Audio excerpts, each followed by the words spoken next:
সব ঠিক রাখবে আর কি, জাত কুল সব ঠিক রাখবে। আমি চাইবো হুমায়ুন কবির ওই হুমায়ুন কবির বিরুদ্ধে দাঁড়ায়, তুই হুমায়ুন কবিরের লড়াই হোক।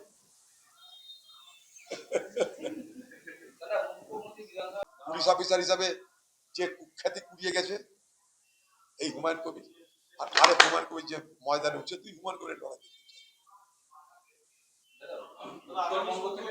প্রাক্তন police super IPS Humayun Kabir তিনি প্রার্থী কলকাতা থেকে এসে প্রথম জেলা পুলিশ দপ্তরে যান এবং তিনি বলেন যে তার নিরাপত্তার একটা আশঙ্কা আছে, তাই তিনি স্টেটে মুর্শিদাবাদ জেলা তার টেনিয়ার 6 বছর টেনিয়ার। কি বলবেন তিনি? হয়তো তৃণমূলের লোকরা মারধর করতে পারে সেটা আমি জানি না, কারণ উড়ে এসে জুড়ে বসেছে। আর এই মুর্শিদাবাদ জেলায় প্রথম মমতা ব্যানার্জির সুপারি নিয়ে এসেছিল এই অফিসার এসপি, যে যার নাম ওই হুমায়ুন কবির। সে প্রথম মুর্শিদাবাদে তৃণমূল দলের প্রতিষ্ঠাতা বলতে পারে, অর্থাৎ কংগ্রেস ভাঙিয়ে তৃণমূল, সেই ভদ্রলোকই করেছিল। শুধু তাই নয়, আমি খুব দায়িত্ব নিয়ে বলছি, ওই ভদ্রলোক মমতা ব্যানার্জির ইশারায় পরামর্শে জেলখানায় গিয়ে জেলখানার খুনিদের সঙ্গে আলোচনা করেছিল অধীর চৌধুরীকে মেরে দেওয়ার জন্য। এত বড় অভিযোগ আমি করছি।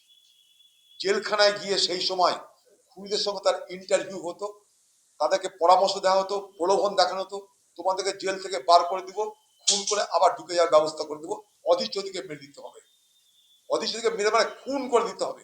এই হুমায়ুন কবির, এই এসপি মমতা ব্যানার্জির নির্দেশে, আবার বলছি আমি হিম্মত সে বলছি, চ্যালেঞ্জ করছি, মমতা ব্যানার্জির নির্দেশে এই এসপি হুমায়ুন কবির জেলখানায় গিয়ে অধীর চৌধুরীকে খুন করে দেওয়ার জন্য মমতা ব্যানার্জির ইশারায়, মমতা ব্যানার্জির পরামর্শে, মমতা ব্যানার্জির নেতৃত্বে চেষ্টা করেছিল এই হুমায়ুন কবির।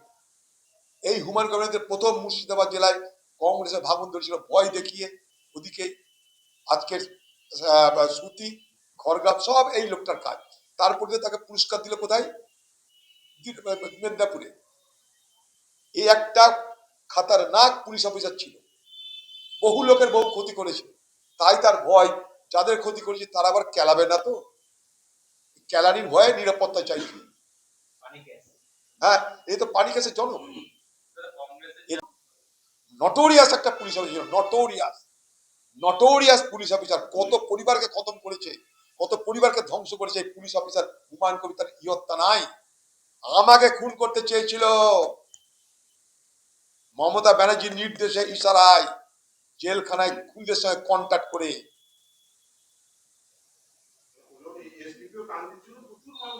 হ্যাঁ, আগে আপনি বিধানসভায় গেছিলেন, এই 27 বছর পর কি আপনি আবার বিধানসভায় যাচ্ছেন? দেখুন, যাচ্ছি কি যাচ্ছি জানি, আমার পার্টি বলছে ভোটে দাঁড়াতে, তাই আমাকে দাঁড়াতে হবে, কিন্তু পার্টি আমি সৈনিক একটা কি করবো। আর আমি তো বহরমপুরের এমপি ছিলাম, মানে বহরমপুরের বিধায়ক প্লাস না ব্যাপারটা। আমি তো বাইরের কেউ ছিলাম না, বহরমপুরেরই এমপি ছিলাম। সেই বহরমপুরের এমপির মধ্যে বহরমপুরটাও তো ছিল আমার সঙ্গে। অত আমি তো বাইরের কিছু না যে হঠাৎ করে এলাম আর বিধায়ক পদে দাঁড়ালাম। হ্যাঁ, অস্বস্তি তো একটা লাগবে।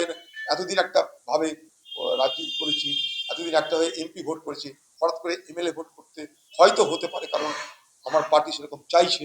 ফলে আমি পার্টি ম্যান, পার্টি যেখানে বলবো সেখানে আমাকে যেতে হবে, এটাই আমি জানি।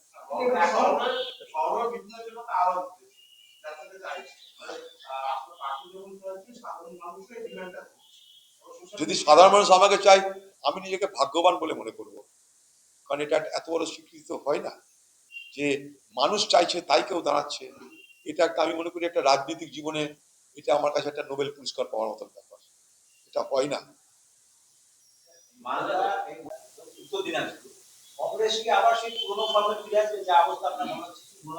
আমার তো মনে হচ্ছে খুব ভালো রেজাল্ট হওয়া উচিত কংগ্রেসের, আমাদের ছিলই এগুলো না। দেখা যাক, ভোট করা তো সহজ কথা নয়। এবং কেরলের নির্বাচনের পর্যবেক্ষকের দায়িত্বে পাঠানো কমিশন পক্ষপাতিত্বহীন ভোট করতে স্পষ্ট বার্তা কমিশনে প্রশিক্ষণ নেয় এমন কোন জনকে পাঠিয়েছে কেরলা এবং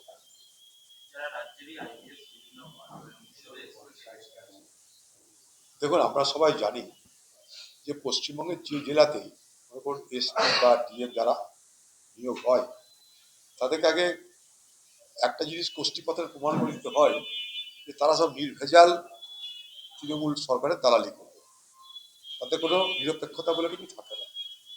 তাই পশ্চিমবঙ্গের তৃণমূলের নিয়োগ করা অফিসারদেরকে আমি কখনো নিরপেক্ষ এটা ভাবতে পারি না, এটুকু আমার বক্তব্য। বাকি নির্বাচন কমিশন তার দায়িত্ব ভোট করা, কিন্তু ভোটের আগেই নির্বাচন কমিশনের যেটা মূল দায়িত্বের মধ্যে পড়ছে সেটা হচ্ছে এসআর প্রক্রিয়া সমাপ্ত করা।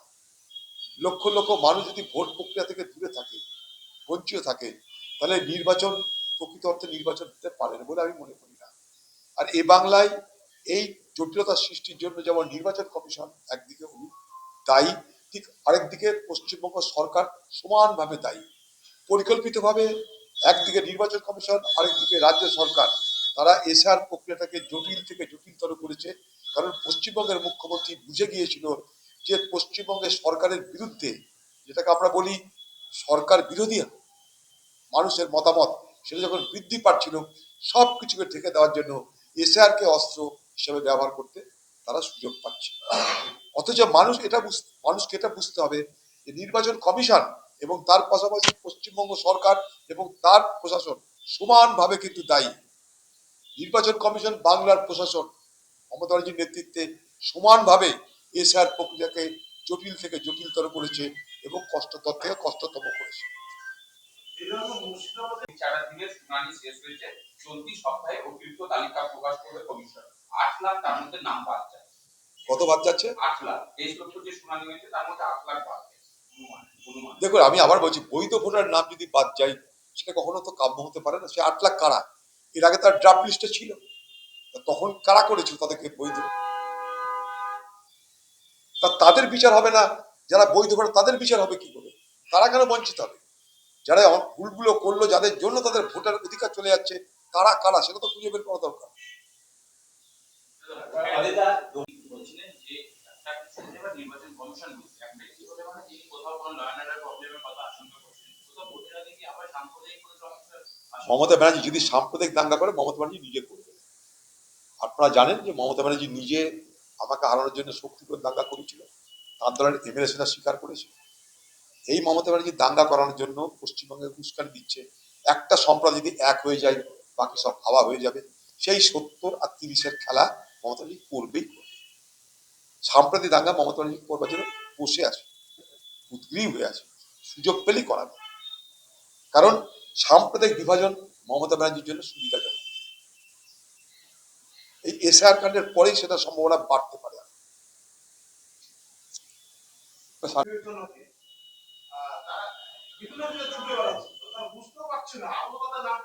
এই জায়গাটা আমি বক্তব্য আমার যে বানান ভুল কি শিখ সেটা তো বিএলওরা জানতো।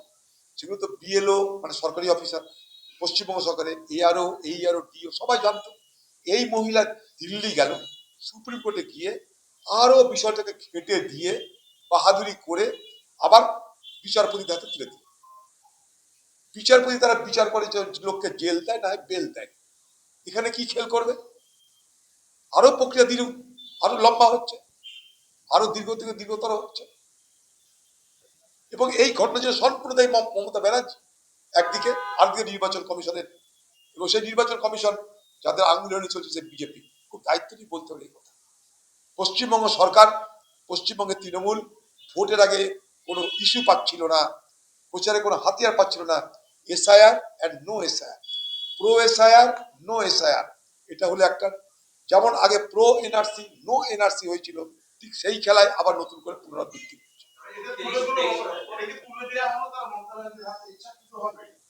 ইচ্ছাকৃত হোক অনিচ্ছাকৃত হোক, মমতা ব্যানার্জি এই প্রক্রিয়াটাকে মানুষের কষ্ট লাঘব করার পরিবর্তে ভোটের হাতিয়ার হিসেবে ব্যবহার করছে। দেখুন, পশ্চিমবঙ্গে যে তৃণমূল ভোট করে, সেই তৃণমূলের ভোটে পুলিশ এবং গুন্ডা, তাদের তো অশুভ আঁতাতের ফলাফল আমরা জানি পশ্চিমবঙ্গে। তো স্বাভাবিকভাবে পশ্চিমবঙ্গে ভোট করাটা এবং সেটা আবার অবাধ, আমি সহজে বিশ্বাস করতে রাজি না। কারণ নির্বাচন কমিশন ভোট করছে ভোট ঘোষণার পর থেকে, আর টিএমসি ভোট করছে গত 5 বছর ধরে। সমস্ত পশ্চিমবঙ্গের প্রতিটা এলাকায় ধরুন, মানে ফাঁড়ির পুলিশ থেকে আরম্ভ করে ডিজি পর্যন্ত তাদের দলের চেন লেয়ার্ড, তাদের ব্যবস্থা স্তরে স্তরে স্তরে স্তরে লেয়ার্ড ভোটিং মেশিনারি তাদের তৈরি। আপনি মনে করছেন যে এসপি কে সরিয়ে দিলাম, ডিএম কে সরিয়ে দিলাম, থানার টাউনবাবু বসে আছে, ফাঁড়ির ওসি বসে আছে, তারা তো কাজ করার জন্য আগে থেকে সেখানে নিযুক্ত হয়েই আছে। ফোনে ফোনে কারবার চলবে, ওদিক থেকে ফোনে দেয় তুই এটা কর, ব্যাস চলবে। কারণ একটাই ডায়লগ, আমি আসছি, এলে আবার সবাইকে পুরস্কৃত করবো।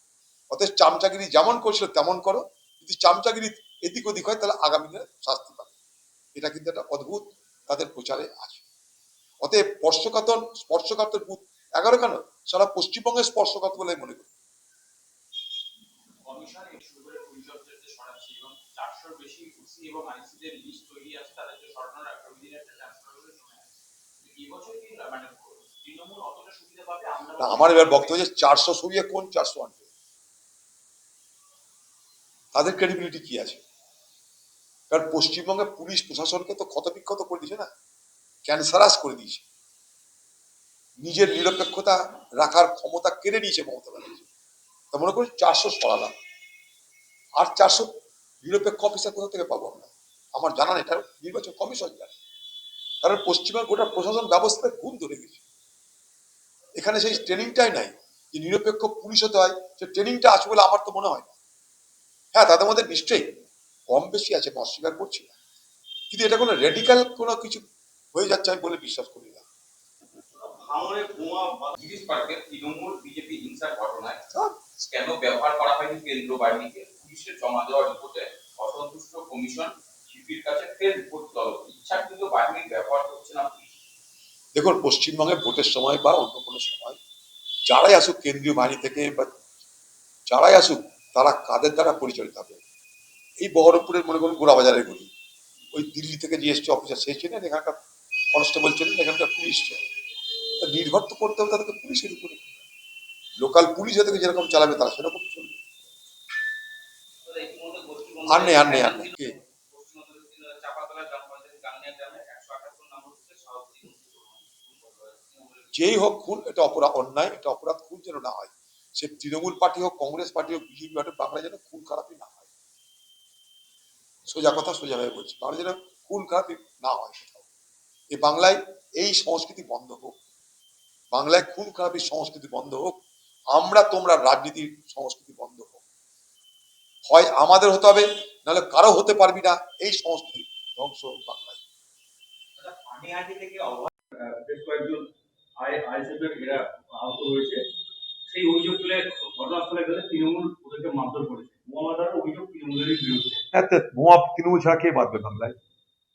শুরু, এগুলো পিছনে শুরু হয়েছে খালি। নির্বাচন কমিশন দেখুক এই বাংলায় কোন বাংলায় ভোট করতে এসছে, গিরিশ পার্কে ব্যাস না। হ্যাঁ, গিরিশ পার্ক আচ্ছা, এসব হবে, তৃণমূল দলের সার্কাস হবে। তৃণমূল দলে তো একটা গ্যাং, ওটা একটা মেরে ধরে খাওয়ার গ্যাং, সেখানে কেউ ভাগ পাচ্ছে, কেউ ভাগ পাচ্ছে না, তাই হচ্ছে গুলো। আর তৃণমূল নেত্রী আইপ্যাকের নির্দেশ মতো পরিবর্তন করছে, দেখাচ্ছে দেখো আমি সতী, কিন্তু এতদিন ধরে যারা চুরি করেছে তাদেরকে আমি জেনে শুনেও খাতির করেছিলাম, আজ আমি আর খাতির করছি না, কারণ ভোট চলে এসছে। এখন আমাকে দেখাতে হবে আমি পরিবর্তনের পক্ষে, আমি দুর্নীতির বিরুদ্ধে। যদি দুর্নীতির কারণে যদি টিকিট না পেতে হয়, তাহলে সব থেকে আগে মমতা ব্যানার্জির টিকিট পাওয়া উচিত। পশ্চিমবঙ্গে সব দুর্নীতির নেতৃত্ব তিনি। যদি দুর্নীতির কারণে, সন্ত্রাসের কারণে, হিংসার কারণে, বেআইনি কাজ করার কারণে যদি তৃণমূল দলের কোনো এমপি কে, এই এমএলএ কে টিকিট কেটে দেওয়া হয়, তাহলে সব থেকে আগে টিকিট কেটে দেওয়া উচিত মমতা ব্যানার্জি।